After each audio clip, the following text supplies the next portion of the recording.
নমস্কার বন্ধুরা, আজকে দেখতে পাচ্ছ যে বিউলির ডাল আর আলু পোস্ত করবো। আজকেও আমাদের মাংস খেতে ইচ্ছা করছে না, রাতে মাংস করব।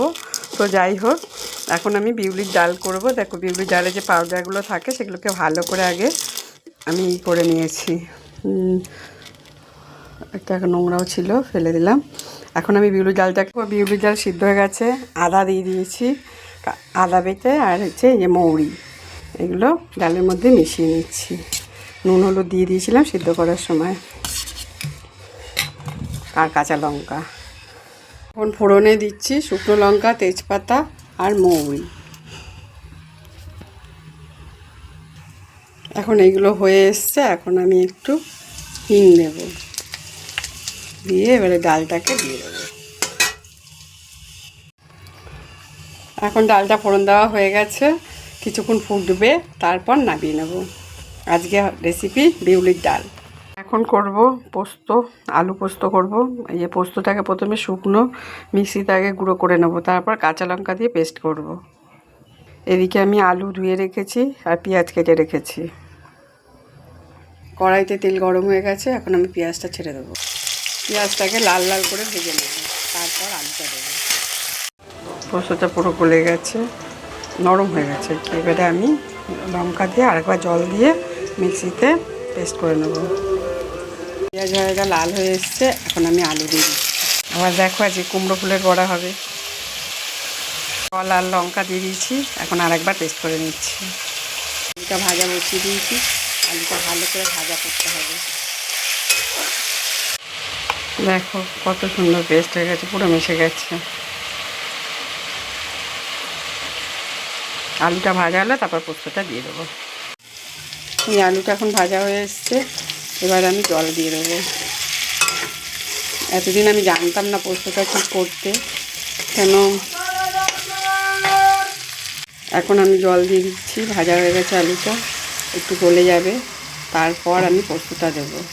আগে আমি পোস্তই ভাজার সময় দিয়ে দিতাম, কিন্তু আমি আজকে পোস্তটা আমি অত ভালো করতে পারতাম না, তাই একজন থেকে শিখলাম। সে বলল যে পোস্তটা নামাবার ঠিক কিছুক্ষণ আগে দেবে, দিয়ে নামাবার আগে একটু কাঁচা সর্ষের তেলটা দিতে জানতাম, কিন্তু আমি এই কষানোর সময়তেই দিয়ে দিতাম পোস্তটা। কিন্তু আজকে আমি পোস্তটা নামাবার কিছুক্ষণ আগে দেবো, আলুটা গলে যাক তারপরে। দেখো ফুটে গেছে, এখন আমি পোস্তটা দিয়ে দেবো। আলু গলে গেছে, এবারে জারটা ধুয়ে একটু জল দিয়ে দেবো। পোস্ত রেডি। একটু আমি চিনি দিয়ে দিলাম, যে কোনো রান্নাতে একটু চিনি দিলে স্বাদটা ঠিক থাকে। এই দেখো আলুগুলো পুরো ভেঙে ভেঙে দেখিয়ে দিচ্ছি, পুরো গলে গেছে, দেখা গেল গলে গেছে। সেটা দেখেই বোঝা যায়, যারা রান্নার অভিজ্ঞতা আছে তারা তো দেখেই বুঝতে পারবে যে আলু গলে গেছে, পোস্ত দেওয়া হয়ে গেছে। এখন আমি একটু কাঁচা সর্ষের তেল দিচ্ছি।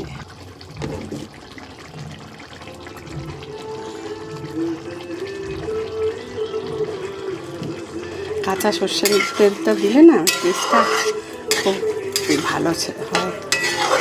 একটু ফুটতে দিয়ে নামিয়ে নেব। বিউলির ডাল দিয়ে আলু পোস্ত, আগে দুটো ভাত বেশিই খাবো। কুমড়ো ফুলের বড়া করছি। এই যে বেসনটাকে নুন দিয়ে গুলে নিয়েছি, নুন আর হলুদ দিয়ে।